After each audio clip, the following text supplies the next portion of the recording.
The crash wasn't supposed to happen. Elias Mercer had completed dozens of shuttle descents during his exploration career.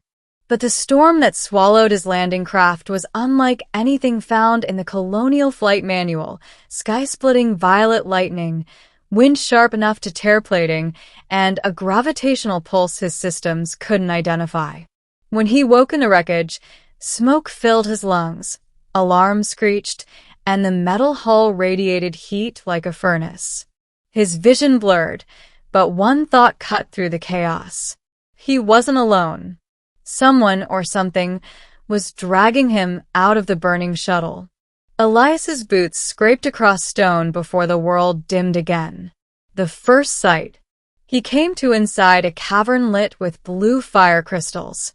His injuries were gone, bandaged neatly in unfamiliar woven material.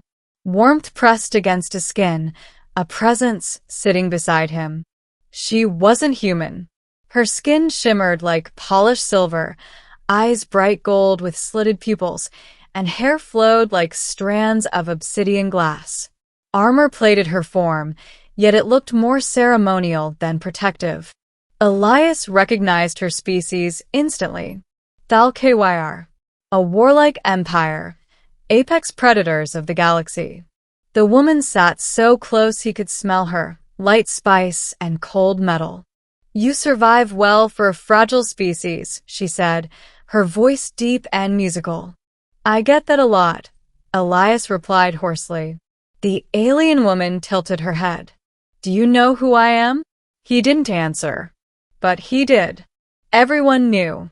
General Saranth Varkala. Ruthless, undefeated, feared. And somehow she had rescued him. Games begin. Saranth rose to her feet slowly, her height towering over him. "You landed on Thalkyr soil during a war front," she said. "I should kill you. By law, I must." Her gaze sharpened, predatory, calculating. "But I am curious." She reached forward and lifted his chin with her fingers. Her claws were sharp enough to draw blood, yet gentle. Human men are a mystery in the galaxy. Weak in body, she leaned closer, voice dropping to a whisper. "But strong in will." Elias swallowed. "And that interests you?" "It amuses me," she corrected, though there was heat behind her eyes. Then, without warning, she asked, "Do you want me now or later?" Elias froze. It wasn't flirtation. It was a test, one he could read in her eyes. Thalkyr culture value dominance. The wrong answer meant death. He inhaled slowly. "You're asking the wrong question," he said. Saranth's eyes narrowed. "The real question is, do you want me now or later?" The cavern went silent. Saranth's breath caught imperceptibly. No soldier had ever spoken to her like that. The shift. She stepped back, pacing, tension rippling in her muscles. "You dare challenge a Thalkyr general?" Her voice echoed with disbelief. Offense and something else. Elias pushed himself up despite the pain. "I dare answer the question honestly." Saranth studied him with new eyes, not as prey, but as something unpredictable. "Why answer this way?" she demanded. "Because you're not asking for my desire," he replied. "You're asking if I fear you." Silence. For the first time, Saranth seemed uncertain. "You humans," she whispered, "do not know when to run." "No," Elias said softly. "We choose when to stand." Enemies arrive. The moment shattered when a thunderous roar echoed from outside the cavern. Saranth's eyes flashed. "The Vornish pack. They hunt by scent. They smell your blood." She unsheathed her dual blades, metal igniting with violet flame. "You cannot fight," she said. "Stay behind me." "Like hell," Elias replied, pulling a shard of metal from the crashed shuttle wreck. "I'm not dying hiding behind someone else." She looked over her shoulder, shocked again. 3 Vornish beasts lunged from the cave entrance. Sarenth slashed the first, but the second barreled into her. Elias charged, plunging the metal shard into the creature's neck. Its blood burned his hands, but he didn't stop until it collapsed. A third monster pinned Sarenth, jaws inches from her throat. She pushed back, but even she was losing. Elias didn't think. He dove onto the creature's back, wrapping an arm around its throat and using his whole weight to shift its balance. Sarenth jammed her blade upward, piercing its heart. Silence. The two stood panting, covered in sweat and blood. Sarenth stared at him, not with amusement or curiosity, with respect. Humans, she breathed. Impossible creatures. Confessions and truth. When the bodies were cleared, Sarenth tossed him a cloak to cover his burns. You saved me, she said. Twice. I didn't keep count. You should. Elias laughed weakly. She didn't. She stepped closer, so close he could feel her heat again.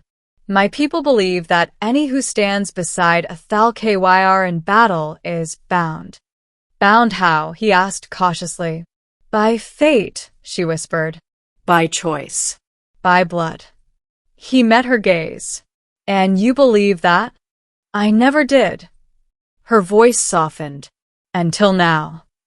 She lifted his hand, carefully wrapping it in hers.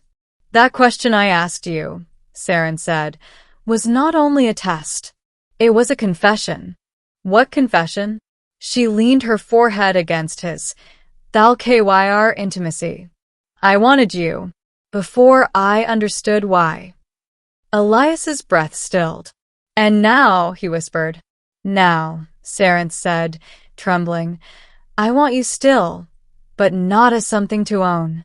As something I am afraid to lose. The choice. Outside the cavern, ships soared through clouds, rescue or reinforcements. No way of knowing. Sarenth and Elias stood at the threshold. If I take you back to my people, she said, they will demand you be mine. They will assume you belong to me. And if you don't, then they will kill you. Elias nodded slowly. So it comes down to a choice. You decide, she whispered. He looked into her eyes. Fierce. Terrified. Hopeful. He stepped forward until their hands touched again. Earlier, he said softly, you asked me now or later. Her heart pounded visibly beneath her armor. Elias nodded. My answer is later. Sarenth's breath shook, devastated until he finished. Because I want time. To learn you. To fight with you, not for you. To choose you for real, not because I'm forced to. Emotion hit her like a blade. Her voice cracked. Your answer, she whispered, shakes everything I know. He smirked gently. That's what humans do. The ending and beginning. She turned toward the distant city, toward her destiny. Then she held out her hand. This path will be dangerous. You will be feared, challenged, hated. Elias clasped her hand without hesitation. Good, he said. Let them try. Sarenth's expression shifted. Pride, affection, fire. Then walk with me, Elias Mercer, she said formally. Not as a possession, but as a partner. Together they walked out of the cave into the stormlit world, two warriors from different species, choosing the same future. Not now. Not forced. Not claimed. Later, because later meant real. And for the first time in her brutal, legendary life, General Sarenth Barkala smiled.